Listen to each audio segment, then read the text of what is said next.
Diceritakan ada sepasang dewa-dewi yang berbuat kesalahan hingga diusir dari kahyangan. Mereka dikutuk turun ke bumi dalam wujud hewan. Sang dewi berubah menjadi babi hutan bernama Celeng Wayung Hyang, sedangkan sang dewa berubah menjadi anjing bernama Situmang. Mereka harus menjalankan hukuman dan bertapa mohon pengampunan agar dapat kembali menjadi dewa dan dewi. Di tengah hutan, Raja Sungging Perbangkara yang tengah pergi berburu membuang air seni. Celeng Wayung Hyang yang tengah bertapa merasa haus, kemudian tanpa sengaja meminumnya. Secara ajaib, Wayung Hyang hamil dan melahirkan seorang bayi yang cantik. Bayi cantik itu ditemukan di tengah hutan oleh sang raja dan dibawa ke keraton. Raja tidak mengetahui bahwa bayi itu adalah putrinya. Ia diberi nama Dayang Sumbi alias Rarasati. Dayang Sumbi tumbuh menjadi gadis cantik jelita.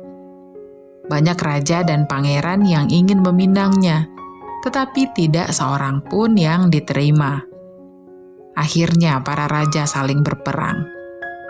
Dayang Sumbi pun pergi mengasingkan diri di sebuah bukit ditemani seekor anjing jantan, yaitu Situmang. Dayang Sumbi atas permintaannya pergi mengasingkan diri ke sebuah bukit, ditemani seekor anjing jantan yaitu Situmang.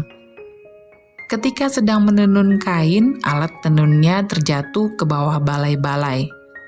Karena malas, terlontar ucapan Dayang Sumbi.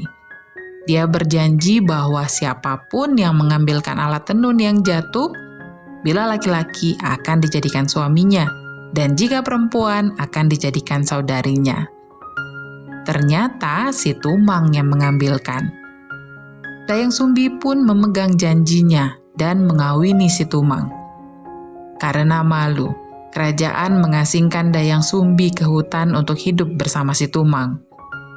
Pada malam bulan purnama, Situmang kembali ke wujud aslinya sebagai dewa yang tampan dan berjumbu dengan Dayang Sumbi.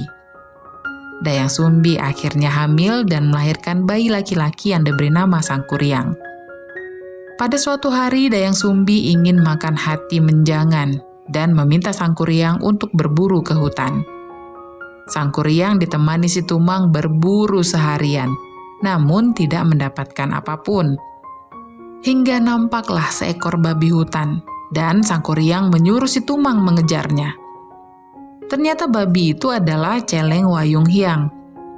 Situmang mengenalinya, yang merupakan nenek dari Sangkuriang sendiri. Hingga Situmang tidak mau menyerang babi itu. Karena kesal, Sangkuriang menakut-nakuti Situmang dengan panah, dan tak sengaja anak panahnya terlepas. Situmang pun terbunuh. Sangkuriang yang bingung dan tidak memperoleh hewan buruan pun menyembelih tubuh Situmang dan mengambil hatinya. Hati Situmang diberikan kepada Dayang Sumbi, yang kemudian memasak dan memakannya. Pada akhirnya Dayang Sumbi mengetahui bahwa yang dimakannya adalah hati Situmang. Kemarahan tak tertahan. Dipukulnya kepala Sangkuriang dengan centong nasi yang terbuat dari tempurung kelapa hingga terluka. Sangkuriang pun meninggalkan rumah. Dayang Sumbi yang menyesali perbuatannya mencari Sangkuriang ke hutan, tetapi Sangkuriang telah pergi entah kemana. Dayang Sumbi yang sedih pun berdoa agar kelak dipertemukan kembali dengan anaknya. Untuk itu Dayang Sumbi menjalankan tapa dan hanya memakan tumbuh-tumbuhan dan sayuran mentah. Sedangkan Sangkuriang pergi mengembara mengelilingi dunia.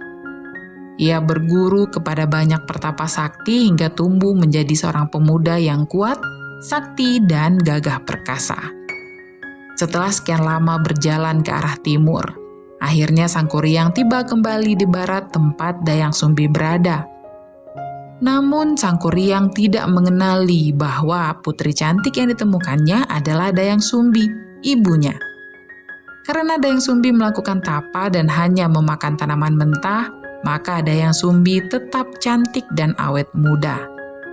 Dayang Sumbi mulanya tidak menyadari bahwa satria tampan itu adalah putranya sendiri. Mereka saling jatuh cinta. Saat Dayang Sumbi menyisir rambut Sang Kuryang, tanpa sengaja Dayang Sumbi melihat tanda luka di kepala Sang Kuryang, bekas pukulan sendoknya dulu. Dayang Sumbi pun akhirnya mengetahui bahwa Sang Kuryang adalah putranya. Namun, Sang Kuryang tetap memaksa untuk menikahi Dayang Sumbi. Untuk menolak pinangan itu, Dayang Sumbi bersiasat dengan menentukan syarat pinangan yang tak mungkin dipenuhi Sang Kuryang. Dayang Sumbi meminta agar Sang Kuryang membuatkan perahu dan telaga dalam waktu semalam dengan membendung aliran sungai Citarum. Sang Kuryang menyanggupinya dan membuat perahu dari sebuah pohon besar. Lalu mulai membendung sungai dibantu oleh anak buahnya yang merupakan makhluk halus. Lewat tengah malam, telaga hampir selesai dikerjakan. Untuk menggagalkan usaha Sang Kuryang, Dayang Sumbi lalu membentangkan kain putih hasil tendunannya di atas bukit. Sehingga kain itu terlihat seperti fajar yang merekah di ufuk timur. Ia juga berulang-ulang memukulkan alu ke lesung, seolah-olah sedang menumbuk padi. Para makhluk halus, anak buah Sang Kuryang pun lari ketakutan karena mengira hari mulai pagi. Bendungan pun tak terselesaikan dan membuat Sang Kuryang mengamuk. Perahu yang telah dikerjakan dengan susah payah ditendangnya ke arah utara dan jatuh menangkup menjadi gunung Tangkuban Perahu. Di puncak kemarahannya, dinding bendungan pun dijebolnya. Air yang telah dibendung pun surut kembali. Bekas danau ini kelak menjadi lokasi kota Bandung. Sang Kuryang lalu mengejar Dayang Sumbi. Saat hampir tertangkap, ia berdoa agar diselamatkan dari putranya yang telah kehilangan akal sehat itu. Di Gunung Putri, Dayang Sumbi pun berubah menjadi setangkai bunga jaksi. Sedangkan Sang Kuryang setelah sampai di sebuah tempat yang disebut dengan ujung berung, akhirnya menghilang ke alam gaib. Demikianlah legenda asal-usul Gunung Tangkuban Perahu. Silakan like, komen, dan subscribe jika berkenan. Terima kasih.